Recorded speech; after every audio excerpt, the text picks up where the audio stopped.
Meus irmãos, eu quero convidar você para abrir a sua Bíblia lá em Atos capítulo 4. Atos capítulo 4. E nós vamos ler os versículos 32 a 37. Atos capítulo 4, de 32 a 37. Atos 4, 32 a 37.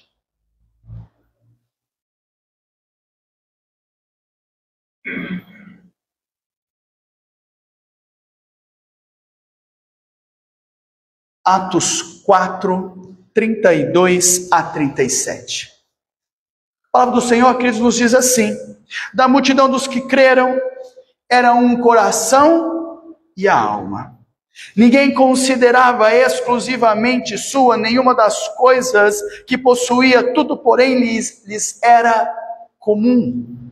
Com grande poder, os apóstolos davam testemunha da ressurreição de Jesus, do Senhor Jesus, e em todos eles havia abundante graça, pois nenhum necessitado havia entre eles, porquanto os que possuíam terras ou casas, vendendo-as, traziam os valores correspondentes e depositavam aos pés dos apóstolos. Então se distribuía a qualquer um à medida que alguém tinha necessidade.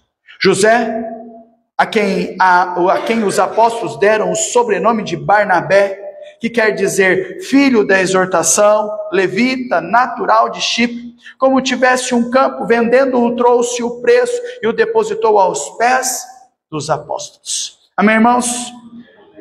Queridos, nós temos falado, e claro, nós temos tratado com o tema gente que faz, personagens do Novo Testamento, que muitas vezes nós ouvimos falar muito pouco deles.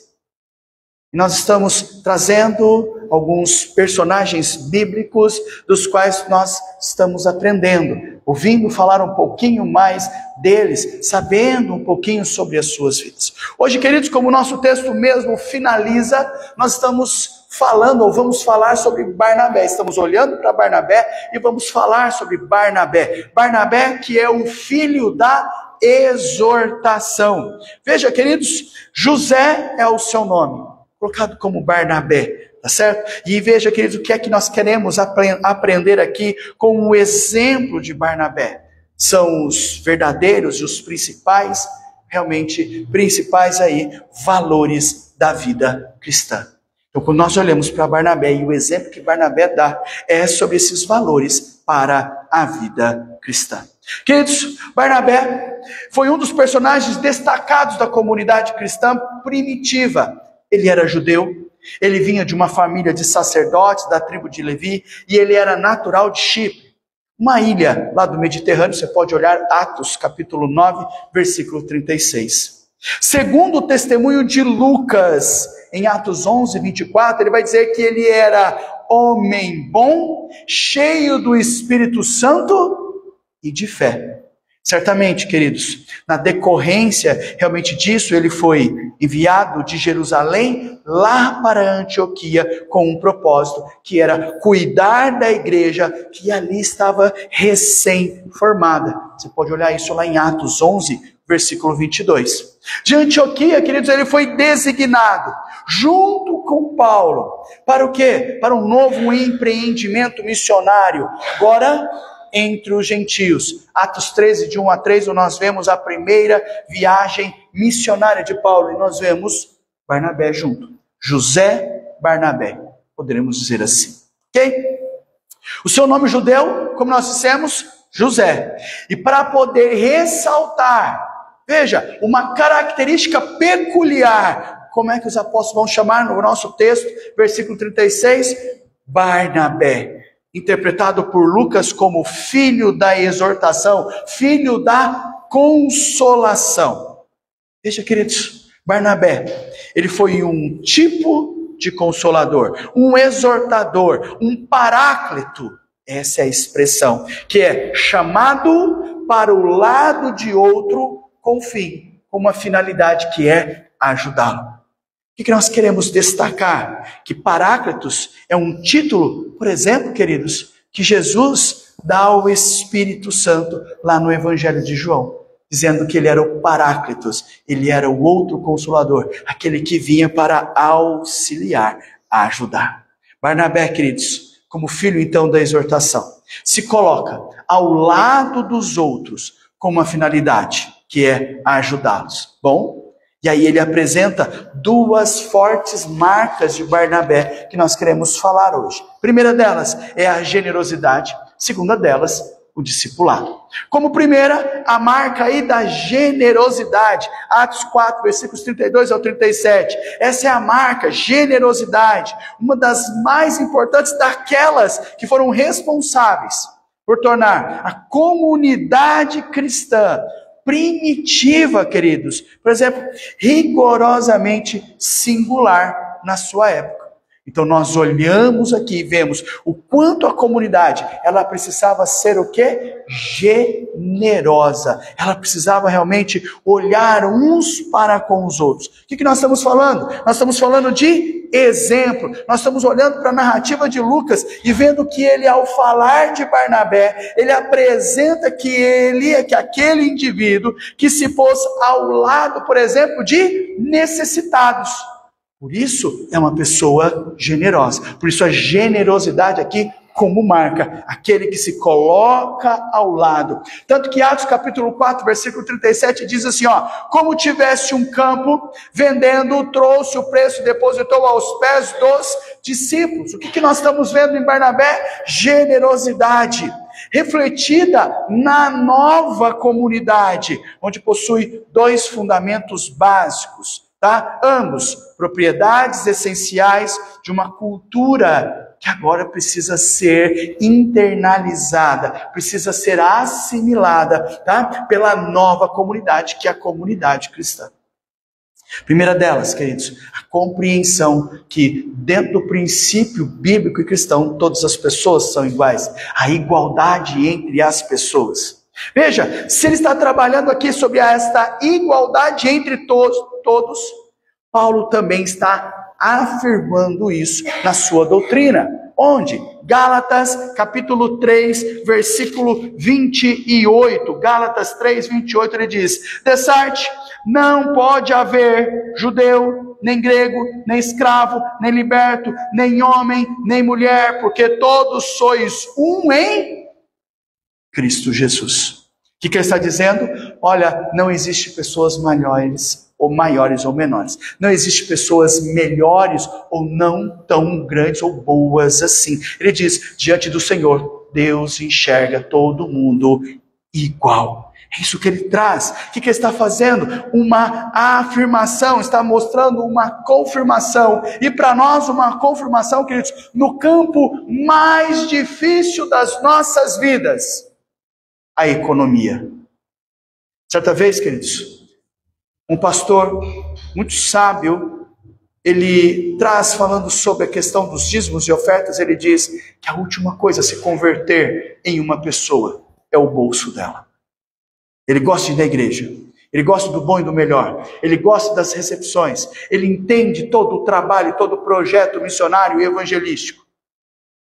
Ele entende todas as atividades que possam ser, mas a única coisa que ele não entende é que ele precisa contribuir, ser fiel nos seus dízimos e ofertas. Por isso, é uma confirmação daquilo que ele está trazendo. Olha, eu preciso também trazer o entendimento dessa igualdade no campo da economia. O que ele está querendo destacar para nós aqui, queridos? A prática de compartilhar o que se tem com aquele que não tem, leva a eliminar o seguinte contraste. Veja, abastados versus necessitados. Vamos entender melhor as expressões aqui. Veja, pois nenhum necessitado havia entre eles. É o que nós temos no capítulo 4, versículo 34. E no versículo 35 ele diz, distribuía a qualquer um à medida que alguém tinha necessidade. Então o que a gente quer destacar aqui, queridos? Primeiro, as ações são dentro das necessidades, tá? Nós precisamos lembrar que existem necessidades que são necessárias. Então, o pastor ter uma caminhonete é necessário? Não, é luxo, não é? Não que eu não quisesse. Mas se ele puder ter, ele pode ter? Não tem problema nenhum. Como cada um dos irmãos. Se puder ter, vai ter. Mas ele está dizendo o seguinte: o pastor, para ter o sonho dele, vai olhar a necessidade necessária do outro e não vai atender? Vai dizer assim: não, vou te mandar, que Deus seja misericordioso com a sua vida, vai em paz. Mas não atende às necessidades necessárias. Não é assim que se faz. É isso que ele está evidenciando. Distribuir a qualquer um, na medida que alguém tem necessidade. Então ele está dizendo que a necessidade de comprar uma bicicleta nova, a necessidade de ter um carro novo, a necessidade de tirar férias, a necessidade de ir aqui e acolá, a necessidade de ter uma roupa nova. Ele diz: a necessidade é a tua água, a tua energia, e tem alimento na tua casa, você tem roupa para vestir. Ok, isso é necessidade necessária. É isso que a palavra de Deus evidencia. Ok? Então, o que ele está mostrando? Que esta prática estava erradicando o problema da necessidade dentro da nova comunidade. Então, uma comunidade cristã que olha para quem participa, vê as suas necessidades necessárias e, sem medo nenhum, usa a questão financeira para atender essas necessidades. Se assim não for, a comunidade cristã está deixando de ser cristã. Então, pastor, se eu passar uma necessidade real mesmo, a gente pode conversar com o senhor, pode conversar com o conselho, para ver se a gente pode ter uma ajuda dentro dessa necessidade que é necessária. É isso que a palavra de Deus está dizendo, que a comunidade cristã precisa fazer. Certo? Então ele está dizendo que todos eram continuamente supridos por causa do quê? Da afetividade.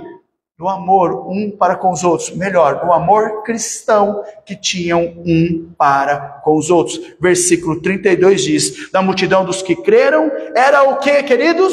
Um só, o coração e a alma. Certo? Ninguém considerava exclusivamente sua nenhuma das coisas que possuía, tudo porém lhes era comum. Ele diz: pessoal, Deus tem me abençoado maravilhosamente bem.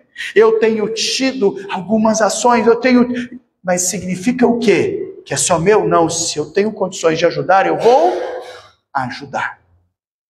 Repartir o que se tem com quem não tem corresponde com exatidão à expectativa realmente que nós vemos que Jesus vai ter a respeito dos seus discípulos. Lucas capítulo 12, versículo 3 vai dizer assim, vendei os vossos bens e dai esmolas. Depois, Mateus 19, 21, se queres ser perfeito, vai, vende todos os seus bens, dás aos pobres e terá um tesouro no céu.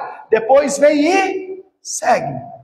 Claro que esse contexto está dizendo sobre ser discípulo. E o ser discípulo é aquele que consegue ver a necessidade do outro, que consegue olhar para o outro e ver que ele está precisando de ajuda e fazer o quê?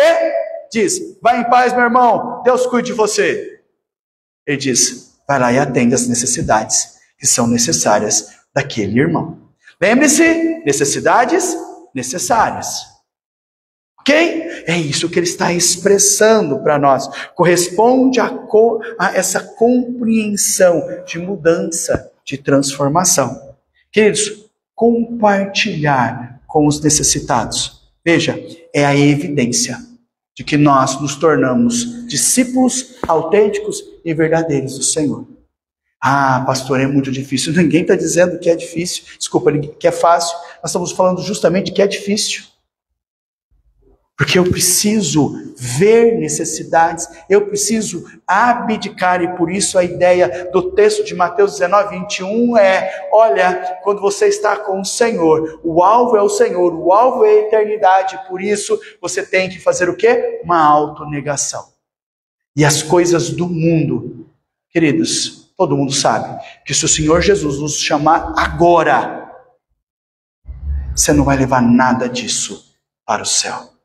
Tudo isso a traça come, o ladrão rouba, tudo isso fica por aqui.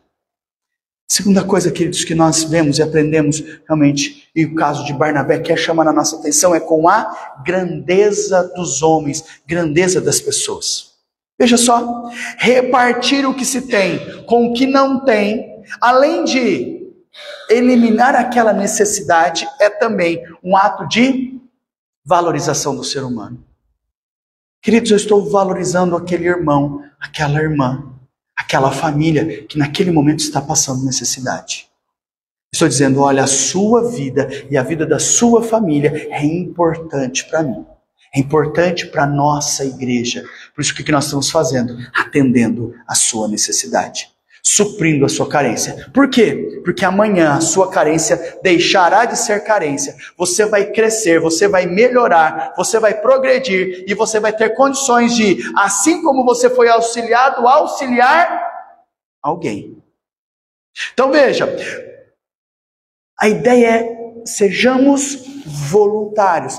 Atos 4,32 vai dizer, ninguém considerava exclusivamente sua nenhuma das coisas que possuía, tudo porém era comum. O que é que o texto está informando? Que realmente quem possuísse propriedade privada estava disposto, muitas vezes, a abrir mão de algo para que as necessidades do outro fossem supridas, porque no meio da congregação do povo do Senhor, as pessoas não poderiam estar passando as necessidades, e eu estivesse realmente muito bem, e não tivesse condições de olhar para o próximo. A ideia é, Deus está abençoando a todos.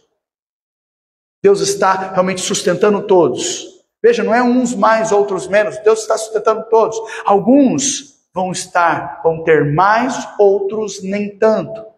E é interessante, para que isso? Para que haja amor cristão.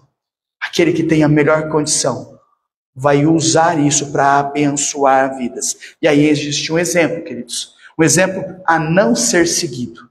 Ananias não precisava vender a sua propriedade. Vendendo-a, não precisava depositar o valor aos pés dos apóstolos. Atos 5:4. O que significa isso, queridos? Primeiro, que nós estamos falando de compartilhar, nós estamos falando de termos realmente, vamos dizer assim, patrimônio, não é isso? Propriedade privada, ao sentido de queremos melhorar as nossas vidas e por isso estarmos galgando e de repente Deus nos abençoar e nós temos aí um excelente salário, um excelente trabalho e nós temos uma condição financeira melhor e a gente parece que está dizendo assim, olha, é proibido isso. Não, muito pelo contrário. A nossa oração é para que todo mundo melhore cada dia mais. Por isso, o que nós queremos enfatizar é que não é proibido possuir, ter bens. Não significa, pastor, que se eu quiser melhorar, eu posso, pode. Se eu quiser trabalhar para a minha vida ser melhor, ter um conforto maior, ou ter bens, ou ter a caminhonete, que lembra que você tem daqui? Pode ter, irmão. Glória a Deus por isso. Tá? O que nós estamos falando quando citamos Ananias é, vende se você quiser. Repartir é uma ação livre e uma ação voluntária, que vai exaltar o ser humano. Por quê, queridos? Pois o homem vê o seu próprio valor refletido no semelhante. Você viu como é que mudou a perspectiva? Todos os dias você trabalha e você luta para melhorar a sua vida. Ninguém aqui quer viver na dependência de. Todo mundo aqui quer viver, se possível, para ajudar a. E esse é o ponto. Repartir é uma ação livre e voluntária que exalta o ser humano, que o ser humano vê o seu próprio valor no seu semelhante. Quando? Quando ele é auxiliado. Quando ele é atendido, quando ele não passa por nenhuma necessidade, porque nós estamos suprindo as suas necessidades. Isso é maravilhoso, isso é bênção de Deus, isso é bíblico, queridos. Então, repartir realmente é o ato que valoriza cada um de nós, tá? Cada um de nós. Então, no ato de vender, por exemplo, uma propriedade, como nós vemos no texto bíblico, de repartir o seu valor com outros e considerar o quê? Que o homem é o bem maior que o objeto que você tem. Veja, pois o autor desfaz do objeto para servir. É a nossa capacidade de entender que eu estou preocupado com as pessoas. Eu estou preocupado com o quê? Com o bem de cada um, de suprir essas necessidades que eles estão passando, necessidades necessárias. Queridos, nós estamos falando deste bem-estar de todas as pessoas igualmente, que a vida humana, ela vale mais do que as coisas. A vida humana vale mais do que as coisas.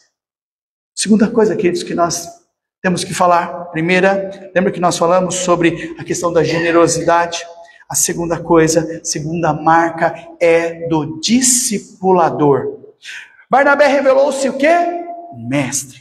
Um discipulador de estirpe admirável, tá certo? Por isso ele foi enviado para Antioquia, porque lá ele foi reconhecido como tal. As pessoas viam nele realmente o grande trabalho, o grande ministério que ele fez. O que é importante então? É apresentar as altruístas características deste ministério discipulador. Primeira característica de como um discipulador é o interesse desmedido do discípulo. O interesse de Barnabé aparece primeiramente quando Paulo sofre o quê? Rejeição pela igreja de Jerusalém, por parecer o quê? Suspeito. Você vai lá e olhar Atos capítulo 9, versículos 26 e 27. O que nós temos lá? Paulo saiu de Jerusalém com a missão de perseguir os cristãos. Lembra-se disso? Paulo antes era perseguidor, matava os cristãos.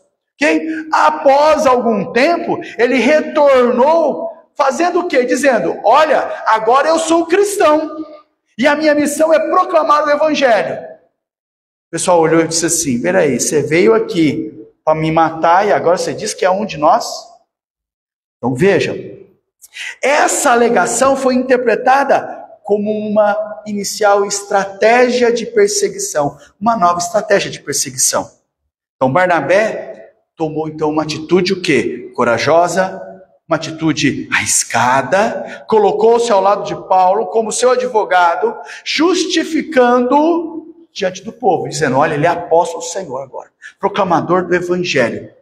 Não precisa ter medo, não vai perseguir e matar ninguém aqui não. Tá? Depois disso, Paulo viajou para Tarso, surgiu uma nova comunidade em Antioquia. Barnabé foi enviado para Assis-Tila. De Antioquia, Barnabé dirigiu-se a Tarso para buscar Paulo, para servirem juntos ao Senhor na igreja. Igreja essa agora, gentílica. E depois, queridos, serviram juntos em Antioquia. O interesse de Barnabé por Paulo é claro. Era mostrar que ele enxergava valor onde todos negavam. Lembre-se, Paulo antes perseguia e agora ele volta fazendo o quê? Proclamando o evangelho. Era uma visão idêntica à de Jesus, que viu um brutal perseguidor da sua igreja agora se tornando um vaso de honra do nome do Senhor. Atos capítulo 9, versículos 15 e 16. Quantas pessoas, por exemplo, queridos, há no nosso meio, cujo potencial é grande e muitas vezes inexplorado. A ideia de você olhar para você, olha o seu potencial, olha o quanto você pode fazer, e ele está aí, adormecido. Tá? É necessário, por exemplo, que haja uma visão e sermos visionários, assim como Barnabé foi, capaz de transformar quem está no anonimato, tá? Quem está realmente como um vulto nas sombras, a atuar, a viver, a agir, a proclamar, a se expor, a proclamar o evangelho do Senhor, realmente sem se esconder. Ele sim tinha aí realmente um grande apreço pelos discípulos. Segunda coisa, queridos, que nós vemos dentro dele como discipulador, veja a humildade face à projeção dos discípulos. Barnabé chamou Paulo para ajudar na igreja de Antioquia da Síria, reconhecendo os dons do apóstolo. Ele estava tão dominado pela sua consciência de reino, que a sua humildade tornou um dos pontos mais de destaque no seu ministério discipulador. Naquela ocasião, Paulo já possuía uma década de experiência cristã e ministerial. Estava, portanto, relativamente maduro. Mas a força e a sabedoria de Paulo nunca se tornou em nenhum momento rival de Barnabé. Muito pelo contrário, as virtudes de Barnabé viu nele um companheiro necessário para que houvesse progressão, proclamação realmente ministerial da palavra de Deus, para que houvesse, por exemplo, queridos, chamado sucesso ministerial. Quando os dois foram enviados, por exemplo, para Antioquia, sabe o que nós vemos nessa viagem missionária? A projeção de Paulo. Ele vai realizar milagres, ele vai fazer um discurso. Segundo Lucas, Paulo foi crescendo e seu mestre diminuindo. Veja, nós não vemos aqui inquietude em Barnabé por causa da ascensão, inveja de Barnabé porque Paulo se destacou. Muito pelo contrário, não houve conflito, tá certo? Agora, houve sim uma separação, para que cada um fosse para um lado e a proclamação da palavra de Deus continuasse. A atitude de Barnabé em relação ao discípulo é como de João Batista em relação a Jesus. João 3,30 diz: convém que ele cresça e eu diminua. Essa é a visão de reino. Veja, que vai além dos seus interesses pessoais. O reino de Deus é assim. Eu tenho alguém que faz melhor este papel do que eu. Vou ficar enciumado? Muito pelo contrário. Vai e faz. Irmão, realiza, você sabe fazer o serviço. Muito melhor do que eu. Vai e faz. Desinteresse. Irmãos, veja, ele não está querendo os louros, a glória, o holofote para si. Ele vai permitindo que seja feito e que a palavra de Deus seja proclamada. Filipenses 2,3 diz assim, nada fazer por partidarismo ou vanglória, mas por humildade, considerando cada um os outros superiores o quê? A si mesmo. Ele olha para isso e diz, este é o propósito, olhar para as necessidades e ver as necessidades, e mais do que isso, ver homens e mulheres trabalhando e deixarem elas neste palco para glorificar e exaltar o nome do Senhor, e não usar de nenhuma rivalidade, achando que você precisa estar acima ou em destaque. Convém que ele cresça e eu diminua. Eu não faço nada por partidarismo ou por vanglória, mas eu entendo que a obra é do Senhor. E Deus vai levantar homens e mulheres para esta obra. E às vezes não vai ser eu, porque Deus já me levantou para uma obra da qual Ele me colocou. Amém, irmãos? Por fim, Ele olha para nós e diz que nós precisamos ter coragem para enfrentar os problemas. E muitas vezes problemas teológicos, problemas bíblicos. Veja, os primeiros crentes lá da igreja primitiva, que era composta por judeus, que era composta por gentios, realmente todos eles que foram convertidos, nós estamos olhando para Antioquia, veja, são homens que vieram de Jerusalém e Antioquia e buscavam proclamar a palavra do Senhor.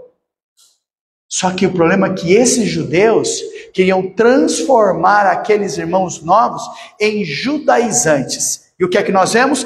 Paulo e Barnabé contestando, está dizendo assim, olha, cuidado, esse ensino não é um ensino de Cristo. Veja, esta ação era evidenciar que a postura deles não é uma postura realmente cristã. No versículo 11, realmente do nosso texto aqui, ele vai dizer o quê? Cremos que fomos salvos pela graça do Senhor Jesus, lá em Atos 15, Atos 15, ele vai dizer, cremos que fomos salvos realmente pela graça de Jesus, como também aqueles foram.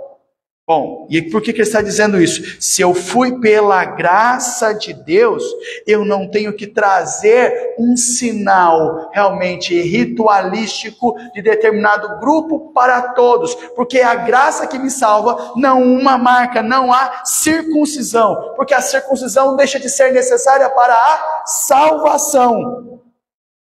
Ok? Primeira coisa, sabedoria para enfrentar. Sabedoria bíblica para lidar com isso. O que acontece? Barnabé e Paulo diz aos nossos amados, é isso que ele dá, Barnabé e Paulo, homens que têm exposto a vida pelo nome do Senhor Jesus, dispensa aqueles que estão trazendo o ensinamento contrário com sabedoria, ensina-os e também ensina a igreja do Senhor. Qual que era o propósito? o bem-estar das ovelhas. Qual que era a preocupação? Com a sã doutrina da palavra de Deus. O que é que isso mostrou sobre Barnabé e Paulo? Homens sábios e espirituais.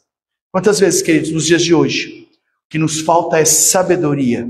O que nos falta, por exemplo, é coragem de resolver os problemas que surgem no meio da igreja. Às vezes a gente até quer resolver, mas a gente resolve muitas vezes de forma bruta.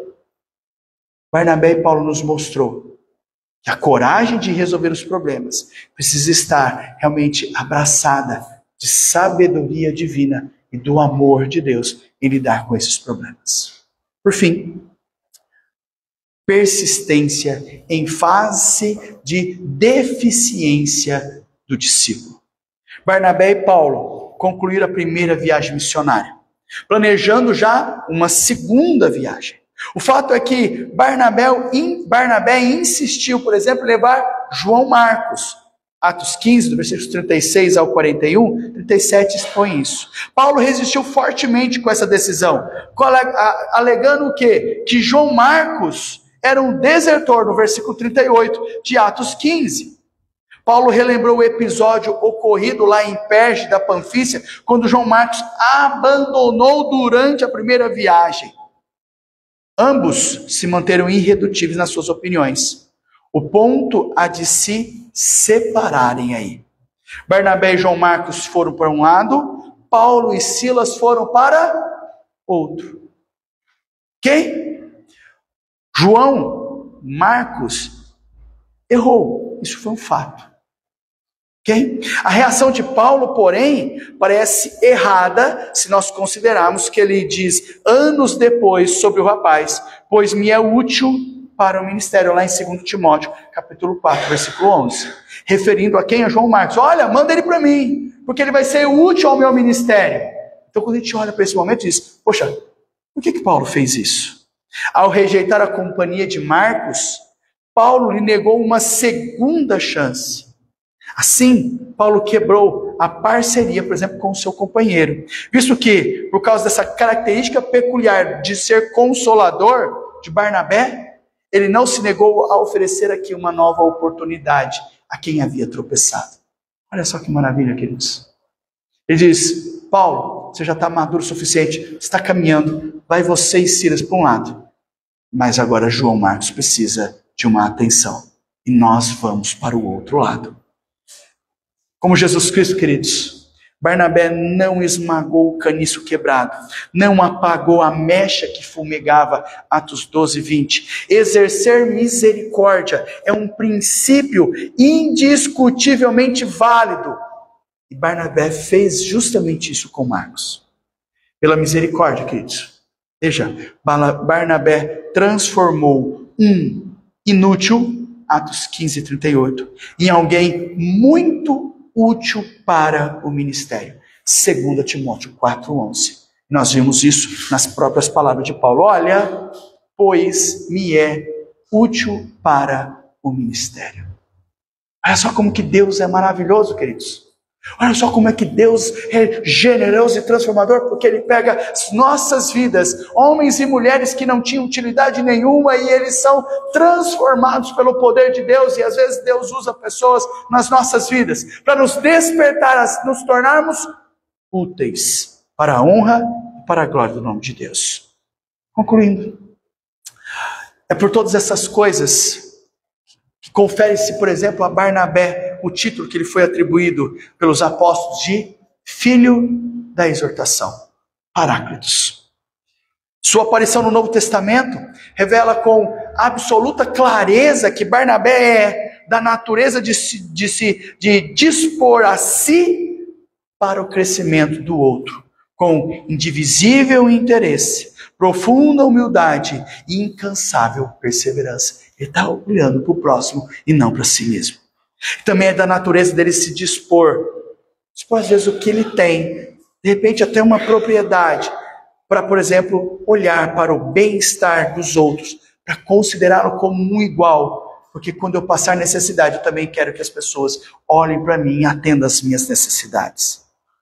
Barnabé usou a sua vida para abençoar os homens, e usou a sua vida para glorificar a Deus.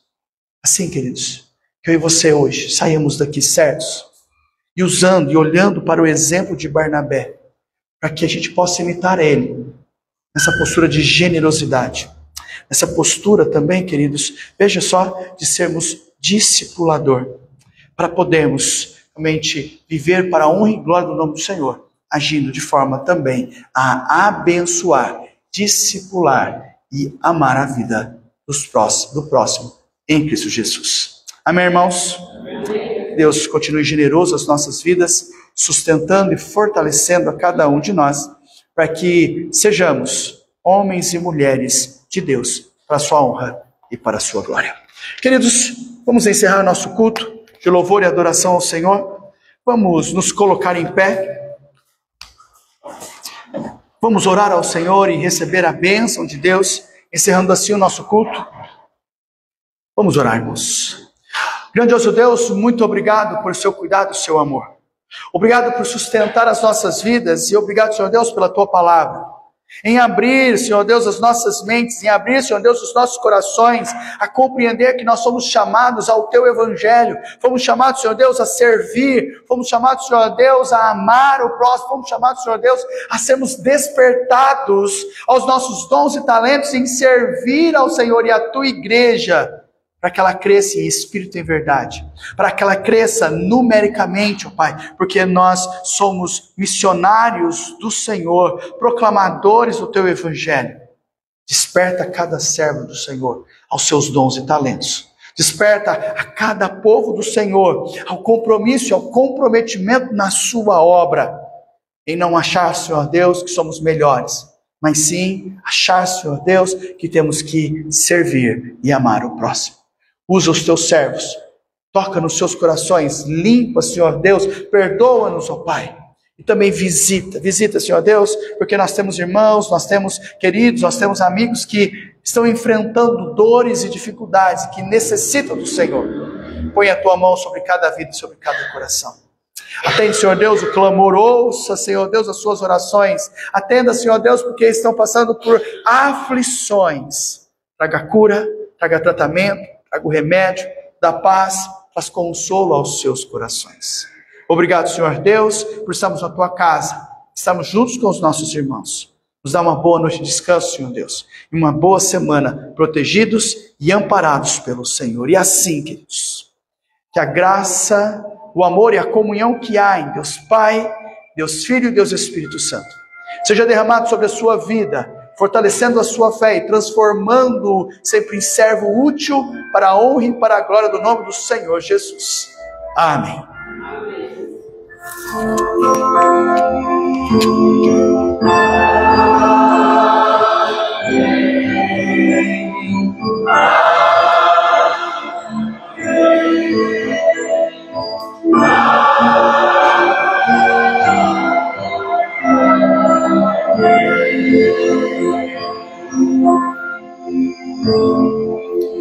Obrigado, irmãos, pela sua presença e que Deus o abençoe.